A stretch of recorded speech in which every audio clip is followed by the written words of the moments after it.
Hi అండి, welcome to wealth theory. నేను రాజు బండారు. ఈరోజు మనం సిలిండర్స్ కోసం తెలుసుకుందాం. ఏ విధమైన సిలిండర్స్ అయినా ఓపెన్ చేసేటప్పుడు చాలా జాగ్రత్తగా ఓపెన్ అనేది చేసుకోవాలి. సిలిండర్ ఓపెన్ చేసుకోవడానికి రకరకాల సిలిండర్స్ కీ అనేవి ఉంటాయి. కీ ఓపెన్ చేసేటప్పుడు హాఫ్ రౌండ్ లేదా 1 రౌండ్ మాత్రమే ఓపెన్ అనేది చేసుకోవాలి. కీ ఓపెన్ చేసుకున్న తర్వాత గ్యాస్ అనేది ఫస్ట్ రెగ్యులేటర్లోనికి వెళ్తుంది. అయితే ఈ రెగ్యులేటర్స్ అనేవి చాలా రకాల రెగ్యులేటర్స్ ఉంటాయి. రెగ్యులేటర్ గురించి పూర్తిగా అవగాహన ఉన్న తరువాత మాత్రమే మీరు సిలిండర్ దగ్గరకు వెళ్ళవలను. చూడండి, ఈ టైప్ ఆఫ్ రెగ్యులేటర్స్ అయితే మీరు సిలిండర్కి ఓపెన్ చేసిన తరువాత గ్యాస్ అనేది డైరెక్ట్గా ఫ్లోమీటర్లోనికి వెళ్ళిపోతుంది. అక్కడ నుంచి మనకి గ్యాస్ ఎంత కావాలో అడ్జస్ట్మెంట్ అనేది చేసుకుంటే మనకి మిషన్లోనికి వచ్చేస్తుంది. ఇది పర్వాలేదు. అయితే మనం బుర్ర పెట్టాల్సింది ఇక్కడి నుంచే. మనకి వేరే టైప్ ఆఫ్ రెగ్యులేటర్స్ అనేవి ఉంటాయి. ఈ రెగ్యులేటర్స్ వాడేటప్పుడు చాలా జాగ్రత్తగా చూసుకొని గ్యాస్ అనేది ఓపెన్ చేసుకోవాలి.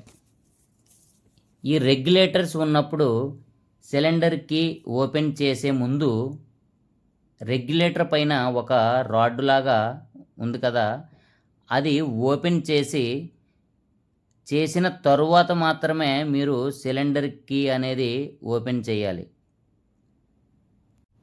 అలా చేసినట్లయితే గ్యాస్ అనేది రెగ్యులేటర్లోనికి వెళుతుంది. అప్పుడు మనం ఆ పైన ఉన్న బోల్ట్ అనేది టైట్ చేసినప్పుడు మనకి గ్యాస్ అనేది ఫ్లోమీటర్లోకి వస్తుంది. అక్కడ నుంచి మనం అడ్జస్ట్మెంట్ చేసుకుంటే మిషన్లోకి వస్తుంది.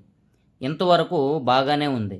ఒకవేళ మీరు కంగారు పడి తొందరగా చూసుకోకుండా ఆ బోల్ట్ అనేది టైట్లో ఉన్నప్పుడు మీరు సిలిండర్ కీ అనేది ఓపెన్ చేసినట్లయితే గ్యాస్ అనేది రెగ్యులేటర్ దాటుకొని ఫుల్ లోడ్ మీద ఫ్లోమీటర్లోకి వచ్చేస్తుంది.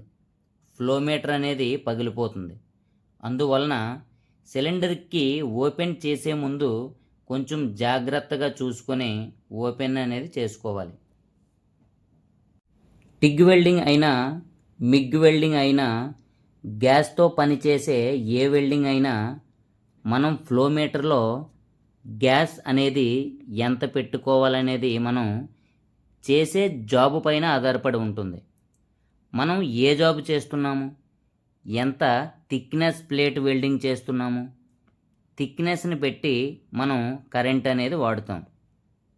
కరెంటుని పెట్టి మనం వైర్ ఫీడర్ అనేది ఇస్తూ ఉంటాం. ఈ మూడింటి ఆధారంగా గ్యాస్ అనేది వాడుకోవాలి. గ్యాస్ తక్కువైతే పొరాసిటీ వస్తుంది. ఇది వెల్డింగ్లో ఒక డిఫెక్ట్. గ్యాస్ ఎక్కువైతే స్పాటర్స్ అనేవి వస్తాయి. స్పాటర్స్ అనేవి కూడా వెల్డింగ్లో మరొక డిఫెక్ట్. వెల్డింగ్లో డిఫెక్ట్స్ మొత్తం మరొక వీడియోలో చూసుకుందాం.